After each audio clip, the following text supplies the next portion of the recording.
पद्मेश 24/7 के माध्यम से हम जिले भर की पल पल की ताज़ा तरीन खबरों का प्रसारण करते हैं और दूसरे दिन YouTube के माध्यम से भी आपको खबरें दिखाई जाती है। लेकिन YouTube में प्रतिदिन की पूरी खबरें नहीं होती बल्कि चुनिंदा खबरें ही दिखाई जाती है। अगर आप जिले भर की संपूर्ण ताज़ा तरीन खबरें देखना चाहते हैं तो जल्द ही अपना पद्मेश डिजिटल सेटअप बॉक्स लगवाएं।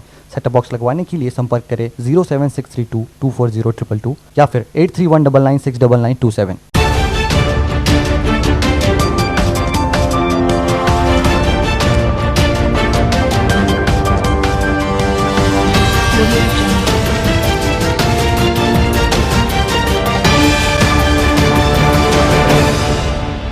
नमस्कार, पद्मेश 24/7 में आपका स्वागत है। आज आपके साथ मैं हूं कृष्णा सिंडे। चलिए न्यूज बुलेटिन की शुरुआत करते हैं आज की हेडलाइन से।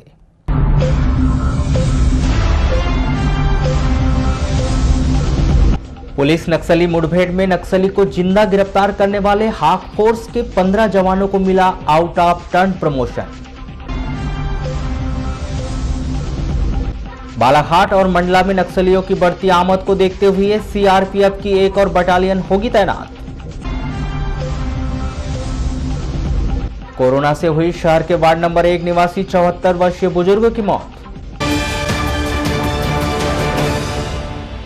और खबरें विस्तार से।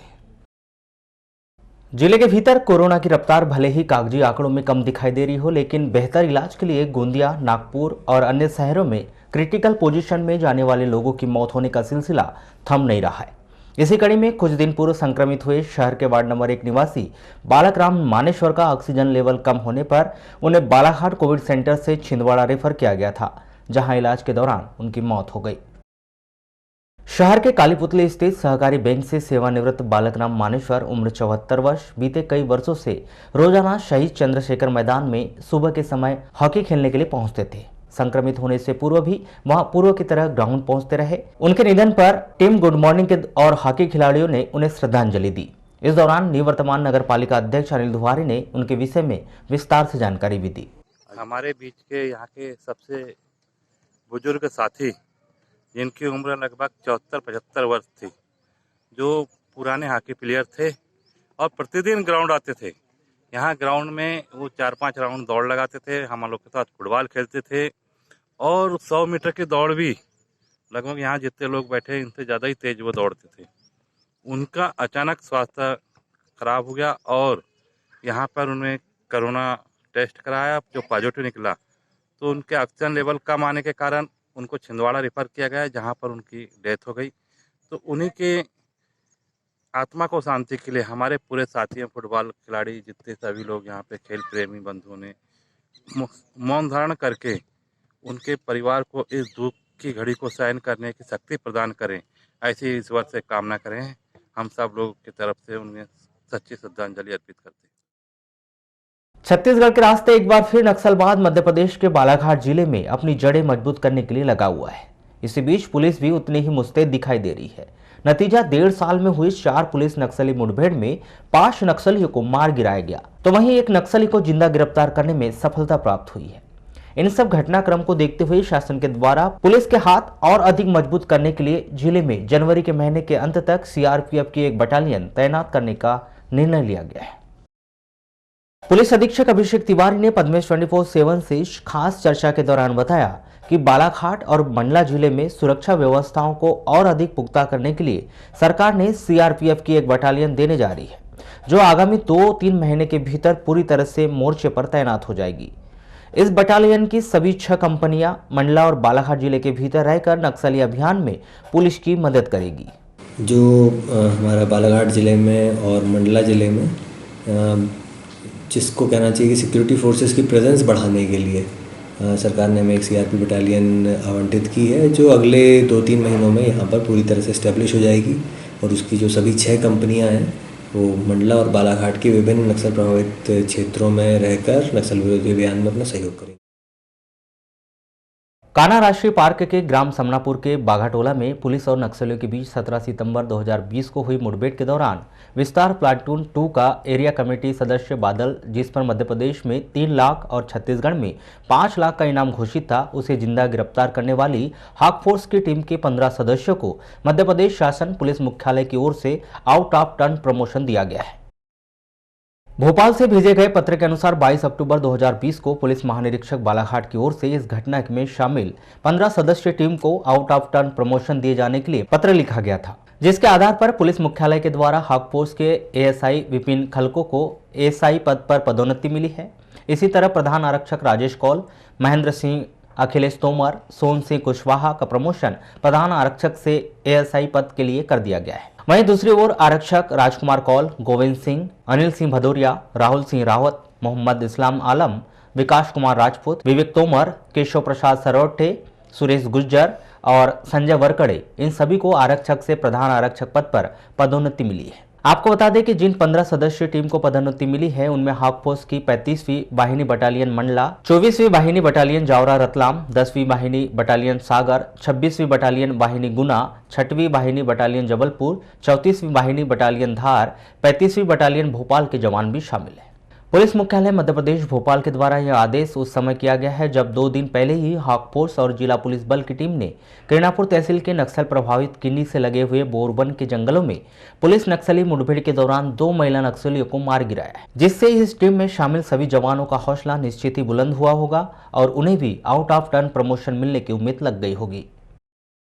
जिले के चांगुटोला थाना क्षेत्र के अंतर्गत मोहगांव के व्यक्ति ने अपने घर में फांसी लगाकर आत्महत्या कर ली। मृतक रामचरण परते 70 वर्ष की फांसी पर लटकी हुई लाश उसके घर से बरामद की गई। इस व्यक्ति के द्वारा किस वजह से फांसी लगाकर आत्महत्या की गई यह स्पष्ट नहीं हो पाया है। मर्ग कायम कर जांच की जा रही है। प्राप्त जानकारी के अनुसार 14 दिसंबर की रात्रि रामचरण ने शराब पी हुई थी। बताया गया है कि रात्रि 10 बजे रामचरण की 2 बेटी गांव में ही शादी में शामिल होने गई थी। रात्रि 11 बजे दोनों बहनें जब घर लौटी तो देखा कि घर के सामने का दरवाजा अंदर से लगा हुआ था।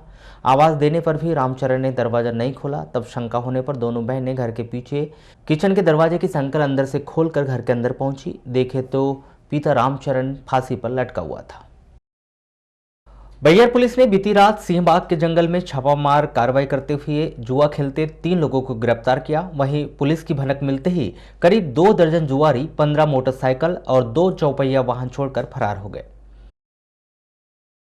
प्राप्त जानकारी के अनुसार 14 एवं 15 दिसंबर की दरमियानी रात्रि सिंहबाग के जंगल में भारी पैमाने पर जुआरियों के द्वारा जुआ खेलने की सूचना मिलने पर अतिरिक्त पुलिस अधीक्षक एस.के. मरावी के निर्देशन में बैयर एसडीओपी आदित्य मिश्रा के नेतृत्व में बैयर थाना के स्टाफ ने सिंहबाग के जंगल में घेराबंदी की। जुआ 4 अलग अलग स्थानों में खेला जा रहा था। पुलिस की भनक लगते ही करीब 2 दर्जन जुआरी, 15 मोटरसाइकिल और 2 चौपहिया वाहन मौके पर छोड़कर भाग गए। पुलिस ने मौके पर 3 जुआरियों को गिरफ्तार किया, जिनके पास से 880 रुपए ताश के पत्ते, जबकि पुलिस ने अन्य 3 फर्से 2750 रुपए जब्त किए। बैयर पुलिस ने मौके से 15 मोटरसाइकिल और 2 चौपहिया वाहन जब्त कर थाने में लाकर खड़ा कर दिया है। वाहनों के आधार पर अन्य जुआरियों का पता लगाया जा रहा है। मंगलवार की शाम करीब 6 बजे एक नवविवाहित युगल दंपति पुलिस अधीक्षक कार्यालय पहुंचे और उन्होंने पुलिस अधीक्षक अभिषेक तिवारी से सुरक्षा की गुहार लगाई। इस दौरान नव दंपति के साथ लड़के के घर वाले तो मौजूद थे, लेकिन लड़की ने अपनी आपबीती सुनाते हुए बताया कि उनके द्वारा शादी को उसके परिजन स्वीकार नहीं कर पा रहे, इसलिए वे पुलिस अधीक्षक कार्यालय पहुंचकर सुरक्षा की मांग कर रहे हैं। लड़की के अनुसार वे दोनों एक धर्म से नहीं है, दोनों के धर्म और जाति अलग अलग है।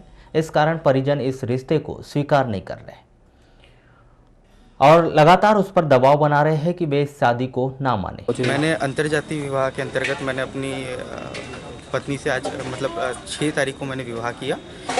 6 तारीख को मैंने फिर विवाह करने के बाद 8 तारीख को भी मैंने हमारे धर्म के अनुसार, बुद्धिस्ट धर्म के अनुसार शादी किया। और ताकि इनके घर की तरफ से काफ़ी ज़्यादा प्रेशर बन रहा था, राजनीतिक दबाव बनाने की कोशिश कर रही थी और बहुत ज़्यादा पॉलिटिकल प्रेशर बन रहा था। तो आज एसपी सर के सामने हमने दोनों संरक्षण में अपना बयान देने की कोशिश की। एसपी साहब की तरफ से किए हैं, किस प्रकार का आश्वासन मिला आपको? एसपी सर की तरफ से पूर्ण रूप से आश्वासन मिला कि बालाघाट कोतवाली में हमारा भी बयान होगा और उसके बाद सुरक्षा दी जाएगी। तो जिस लड़की से आपने विवाह की वो किस समाज से? वो सिंधी समाज से है। किस प्रकार का दबाव आपको दिया जा रहा था और किस प्रकार से मतलब परेशान किया जा रहा था आपको? लड़की को घर से करीब 2-2.5 साल से प्रताड़ित किया जा रहा था। 2.5-3 सालों से उसे घर से बाहर निकलने नहीं दिया जाता था और उसके पास 2.5-3 सालों से फ़ोन भी नहीं था, बिल्कुल भी घर से बंदिशों में रहती थी। तो क्या आप सहमत हैं इस शादी से? जी, मैं इस शादी से पूर्ण रूप से सहमत हूँ। क्या पहले कर चुके शादी, आज केवल संरक्षण मांगने के लिए आए हैं आप लोग? हम लोगों ने 6 तारीख को ही शादी की, जब हम लोग घर से निकले थे उसके बाद। 6 तारीख को हिंदू रीति रिवाजों से और फिर 8 तारीख को बौद्ध धर्म के हिसाब तो कोई दबाव तो नहीं आपके ऊपर, पॉलिटिकल प्रेशर तो नहीं? से। शादी को लेकर जी नहीं, ना मेरे हस्बैंड की तरफ से था ना उनकी फैमिली नहीं, आपकी फैमिली की ओर से? हाँ, मेरी फैमिली की तरफ से था, क्योंकि हम लोगों के इंटरकास्ट होने की वजह से मेरी फैमिली को बहुत प्रॉब्लम थी। जी ऐसा कुछ नहीं है। मैं हूँ ऐसी कम्युनिटी से जहाँ कास्ट को बहुत ज़्यादा वैल्यू दी जाती है, बट स्टिल लाइफ में आपकी हर जगह कास्ट काम नहीं आ सकती। तो पद्मेश 24/7 में बस इतना ही। आप बने रहिए हमारे साथ, देखते रहिए पद्मेश 24/7। नमस्कार।